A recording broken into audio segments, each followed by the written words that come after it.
अगर मैं आपसे कहूं कि पाकिस्तान का सबसे बड़ा प्रांत बलूचिस्तान कभी पाकिस्तान का हिस्सा ही नहीं था। 1947 में जब भारत पाकिस्तान का बंटवारा हो रहा था, तब बलूचिस्तान 227 दिनों तक एक आजाद संप्रभु देश था, अपना झंडा, अपनी संसद और अपनी पहचान के साथ। कि उस आजाद बलूचिस्तान के सामने एक सवाल था, भारत के साथ जाना या पाकिस्तान के साथ।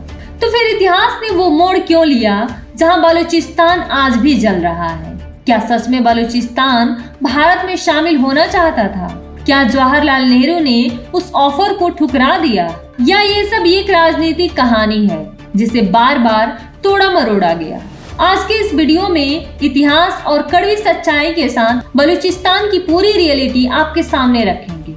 अगर आप चाहते हैं ऐसे अनसुने कहानी को सुनने के लिए तो अभी हमारे चैनल को सब्सक्राइब कर लीजिए। 1947 जब भारत और पाकिस्तान का जन्म हुआ, तब ज्यादातर लोग यही मानते थे कि पूरे इलाके को सिर्फ 2 हिस्सों में बांट दिया गया। लेकिन सच्चाई यह है कि उस समय एक तीसरा रास्ता भी मौजूद था, जिसे कहा जाता है प्रिंसली स्टेट्स। इन्हीं में से एक था स्टेट ऑफ कलात, जो आज के बलूचिस्तान का दिल माना जाता है। कलात कोई साधारण रियासत नहीं थी, यह ब्रिटिश इंडिया का हिस्सा कभी रहा ही नहीं। 1876 में अंग्रेजों ने इसे एक अलग ट्रीटी स्टेट के रूप में मान्यता दी थी। कलात की अपनी संसद थी, अपनी सेना थी और सबसे अहम अपना अलग झंडा और पहचान थी। और फिर आया 11 अगस्त 1947। भारत के आजाद होने से ठीक 4 दिन पहले कलात ने दुनिया के सामने खुद को एक स्वतंत्र और संप्रभु देश घोषित कर दिया। यहीं से बलूचिस्तान की कहानी एक खतरनाक मोड़ लेती है। इस कहानी का सबसे बड़ा ट्विस्ट है मोहम्मद अली जिन्ना। कम ही लोग जानते हैं कि पाकिस्तान बनने से पहले जिन्ना खुद कलात के खान के वकील रह चुके थे। यह कलात की आजादी के कानूनी पक्ष को अच्छी तरह समझते थे।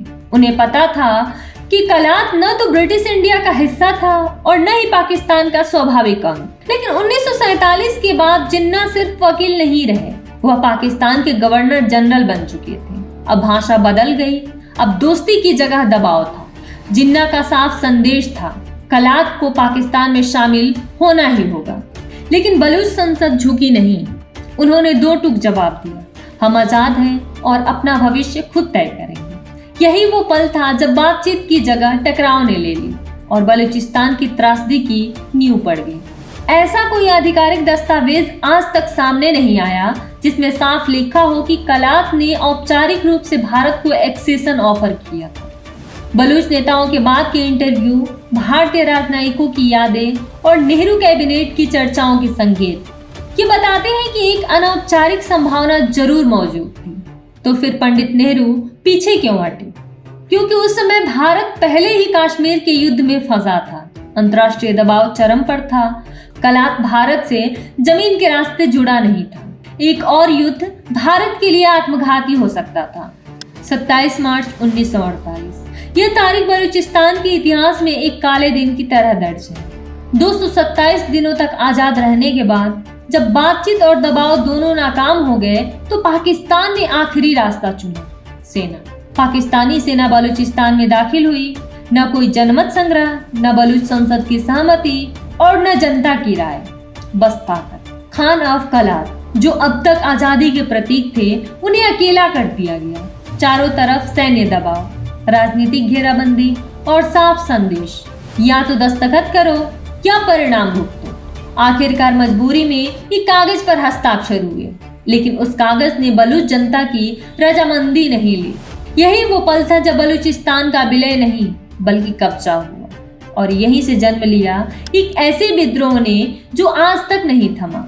आज का बलूचिस्तान 227 दिनों की आजादी के बाद सिर्फ नक्शे पर एक प्रांत नहीं, बल्कि संघर्ष, दर्द और उपेक्षा का प्रतीक बन गया है। यहाँ फोर्स डिसअपियरेंस आम है, जहाँ लोगों को बिना कोई जवाब दिए बस गायब कर दिया जाता है। सांस्कृतिक और प्राकृतिक संसाधनों का दोहन जारी है। सीपीईसी जैसी परियोजनाओं ने केवल आर्थिक आंकड़े बढ़ाए, लेकिन जनता की भलाई या रोजगार में कोई वास्तविक सुधार नहीं हुआ। सैन्य नियंत्रण हर कोने में महसूस किया जाता है और आम जनता की आवाज दबा दी जाती है।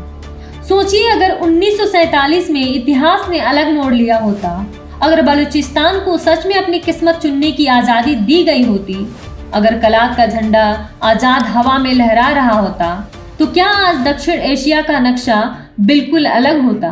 क्या भारत और पाकिस्तान के बीच संघर्ष कम होते? क्या कश्मीर का झगड़ा कम तीव्र होता? या शायद बलूचिस्तान की आजादी ने सारी राजनीति और सामरिक समीकरण ही बदल दिए होते?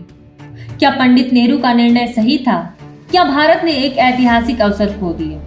अगर आप भी इस कहानी की सच्चाई और रहस्य को समझना चाहते हैं तो इस वीडियो को शेयर करें और नीचे कमेंट करें और अपनी राय दें।